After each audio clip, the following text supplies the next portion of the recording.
कैसे बनाई हूँ? बनाना ये बिल्कुल आसान है। चलिए बनाते हैं।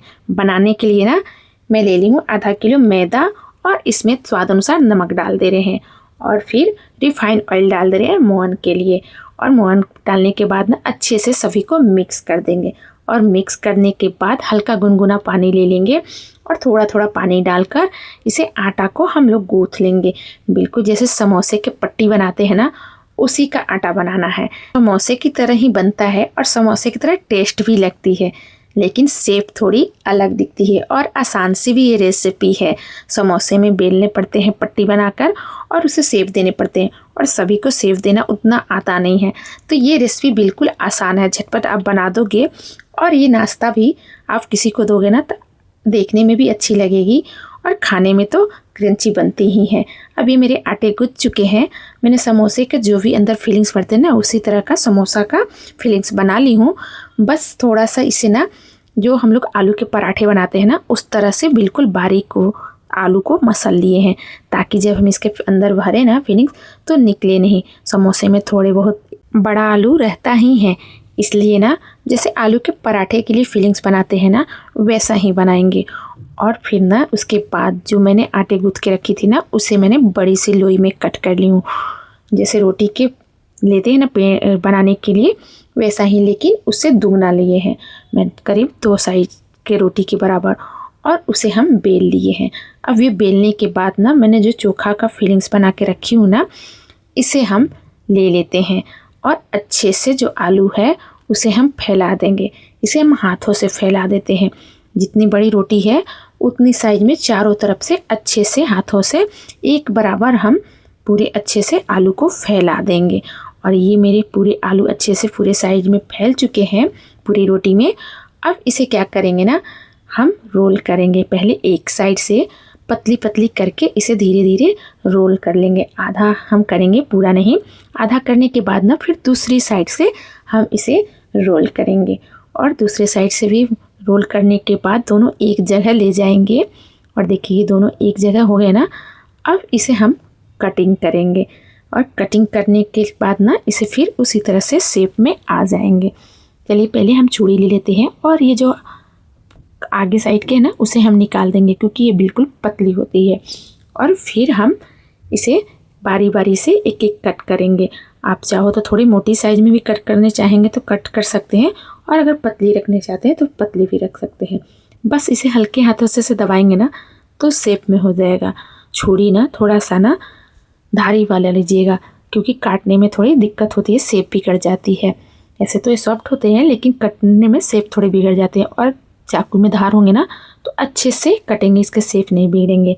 और देखिए काटने के बाद ना फिर इसे हम ऐसे हल्के हाथों से करके और आगे से थोड़ा सा ऐसे दबा देंगे और बिल्कुल ये हार्ड शेप में दिखने लगेंगे। और हल्के हाथों से इसे दबाकर पुश कर देंगे और ज़्यादा नहीं दबाएंगे, बस हल्के हाथों से। बिल्कुल हार्ड शेप में दिख रहे हैं ना, इसी तरह से बाकी के भी सभी को हम इसी तरह से हार्ड शेप में दबाकर तैयार कर देंगे। और ये बनाना बिल्कुल आसान है और खाने में भी ना बिल्कुल समोसे की तरह ही टेस्ट लगती है। आप बच्चों को भी लंच में भी बना कर दे सकते हैं। आप चाहो ना तो आटे के भी इसे बना सकते हैं।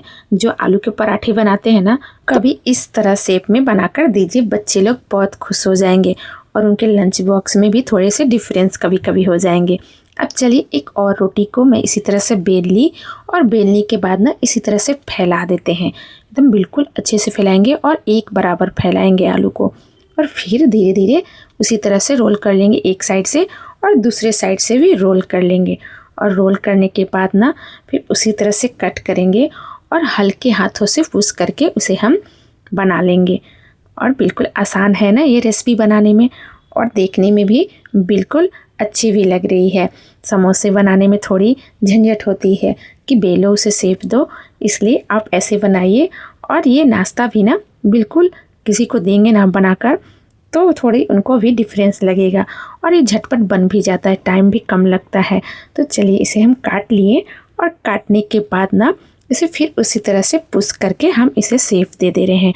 और शेप देने के बाद ना फिर हम इसे फ्राई करेंगे और बिल्कुल ये क्रंची बनकर तैयार होता है। देखिए इसे हल्के हाथों से आगे में थोड़ा सा खींच लेंगे ताकि ये हार्ट शेप की तरह दिखे और ये बिल्कुल खुलते नहीं है फ्राई करते समय। चलिए अब ये से सारे को सेव दे देते हैं और सेव देने के बाद फिर हम इसे फ्राई करेंगे। और आप लोग को ये रेसिपी जो है बनाने में बिल्कुल आसान लगी ना, तो आप एक बार ज़रूर से ट्राई करके देखिएगा। आप जब घर में पराठे बनाओ तो उसके भी गेहूं के आटे की भी बनाकर ज़रूर से ट्राई कीजिएगा। ज़रूरी नहीं है कि मैदा से ही बनाएं।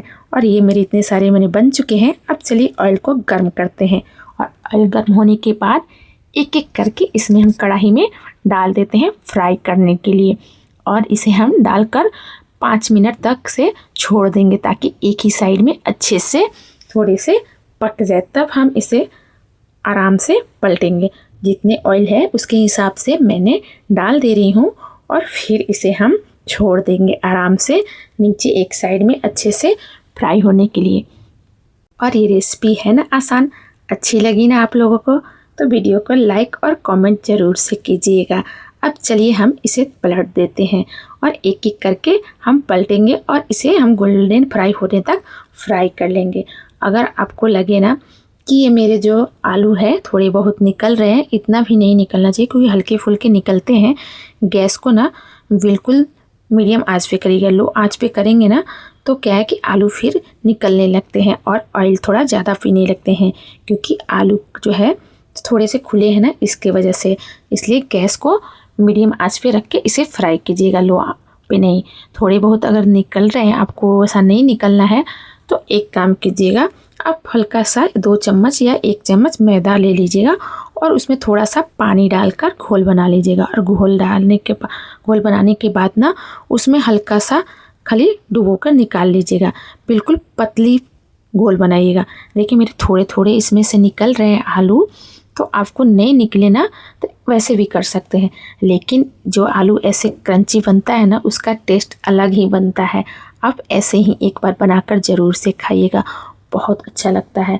अब ये गोल्डन हो चुका है। अब चलिए हम इसे निकाल लेते हैं और निकालने के बाद गर्मा गर्म हम इसे सर्व करते हैं और ये नाश्ता हम लोग खाते हैं। ये नाश्ता कैसी लगी आप लोग को ज़रूर कमेंट करिएगा। और ये मेरी गरम गरम नाश्ता तैयार है और साथ में चटनी भी तैयार है।